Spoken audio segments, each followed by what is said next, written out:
Railway வேலைக்கு நிலத்தை லஞ்சமாக பெற்றதாக தொடரப்பட்ட வழக்கில் பீகார் முன்னாள் முதலமைச்சர் லாலு பிரசாத் யாதவ் அவரது மகன்கள் உட்பட 9 பேருக்கு டெல்லி சிறப்பு நீதிமன்றம் ஜாமீன் வழங்கியது.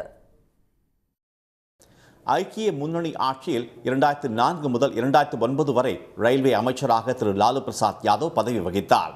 அப்போது பாட்னாவைச் சேர்ந்த சிலருக்கு மேற்கு மத்திய ரயில்வேயில் மத்திய பிரதேசத்தில் உள்ள ஜபல்பூரில் வேலை வழங்க அவர்களுக்கு சொந்தமான நிலத்தை திரு லாலு பிரசாத் மற்றும் அவரது குடும்பத்தினர் லஞ்சமாக பெற்றதாக குற்றச்சாட்டு எழுந்தது.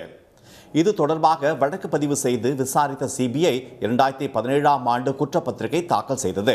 இதைத் தொடர்ந்து பண மோசடி வழக்கில் அமலாக்கத்துறையும் வழக்கு பதிவு செய்தது.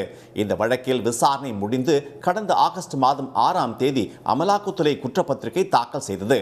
இதையடுத்து திரு லாலு பிரசாத், அவரது மகன்கள் திரு தேஜஸ்வி யாதவ், திரு தேஜ் பிரதாப் யாதவ் உள்ளிட்டோர் டெல்லி ரோஸ் அவென்யூ நீதிமன்றத்தில் ஆஜராக சிறப்பு நீதிபதி திரு விஷால் கோக்னே உத்தரவிட்டார். அதனை ஏற்று நீதிமன்றத்தில் இன்று ஆஜரான திரு லாலு பிரசாத், அவரது மகன்கள், மனைவி திருமதி ராபரி தேவி, மகள் திருமதி மிசா பாரதி உள்ளிட்ட 9 பேருக்கு ஜாமீன் வழங்கி நீதிபதி உத்தரவிட்டார்.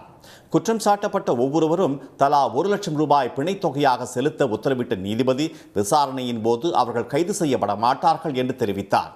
வழக்கின் விசாரணையை வரும் 25ஆம் தேதிக்கு நீதிபதி ஒத்திவைத்தார். இதனிடையே தொழிற்சாலை தொடங்க பஞ்சாப் அரசு ஒதுக்கிய நிலத்தில் ஒப்பந்தத்தை மீறி அடுக்குமாடி குடியிருப்புகள் கட்டியதாக ஆம் ஆத்மி கட்சி மாநிலங்களுடைய உறுப்பினர் திரு சஞ்சீவ் அரோரா மீது அமலாக்கத்துறை குற்றம் சாட்டியுள்ளது.